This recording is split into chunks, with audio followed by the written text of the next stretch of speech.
for a split second, everyone just comes together. You find a lot of our problems, a lot of our problems would dissipate if we could just like come together and realize, man, that we're kings and queens, and we're royalty.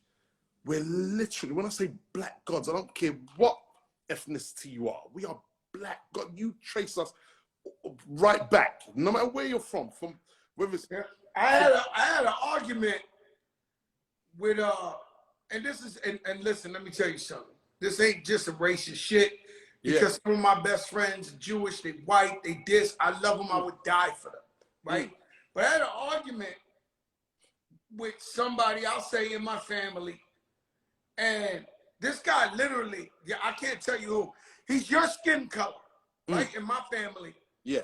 And he tells me the white man is smarter than the black man, right? He tells me this, right? At a family thing, right? And so this uncle of mine, he's like the uncle that pops shit. Like, if you agree with him, he gets mad at you for agreeing with him. He just wants an argument for anything. If you say the Nets is the best, he'll say, fuck him, the Knicks is the best. He's just one of these guys. Right? He's a contrarian. Yeah, he's a contrarian. Yeah. And I usually mind my business. I sit on the couch when they getting into that shit, but I gotta stand up. Like, at this point, I get up, I said, what you said? He said what he said. I said, bro, you realize, I said, you realize black people were slaves, took them from their land for 400 years. All these people we praise with these names in America that are billionaires and got institutions, do you realize they made it on the back of people working for free for 400 years? At that, when they freed them, they had nowhere to go. Then they had to figure it out.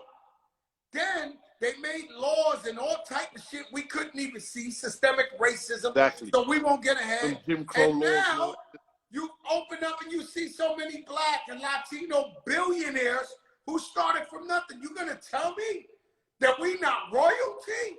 You're gonna tell me that we not the exception? You're gonna tell me that we're not smarter than everybody? Like, yo, I lost it. It's a deep thing. Here's the thing. I would say this, right? I always tell people, because especially old Hollywood, right? Like, things have changed, but old Hollywood, and the teachers and our education systems in the West, whether it's America or Europe, right? They did a number on us. They still teach us that our ancestors were slaves. Wait, one second. No black person, no Latino, no Hispanic, but no Latino, no one's ancestors, were slaves. They were enslaved. That's a big difference. That's a big difference. We never accepted slavery. Our people never accepted slavery. We never accepted that we are slaves and we are your property. No, we weren't. And when we're taught, up to today, when we're taught our ancestors, your ancestors were slaves, the person teaching us that is telling us, my ancestors owned your ancestors. Therefore, that psychological inbred subservience never disappears. Our ancestors weren't slaves, they were kings and queens. Your ancestors enslaved our ancestors. They were enslaved, they weren't slaves. It's a different thing. And so what happens is we adopt these things. So even with that twisted education, right? We start killing each other, we start doing all of this stuff. We come away from the fact that we were kings and queens, and we still are, right? We still are. As you said, we've been through all of the things. We're still here. Everything, and we're still here. We're going through it today. There's no more yourself. This morning. But I coined something. It's important that me and you are on here tonight, and I believe God does everything for a reason. And we're having such a deep conversation that no one really has. I coined the phrase, make it rain. I coined the phrase. I came up with make it rain. The reason why any human being says it is because Fat Joe was sitting there and thought about the money coming down in the strip club and said, make it rain.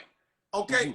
So the the new thing I want to coin is generation equity.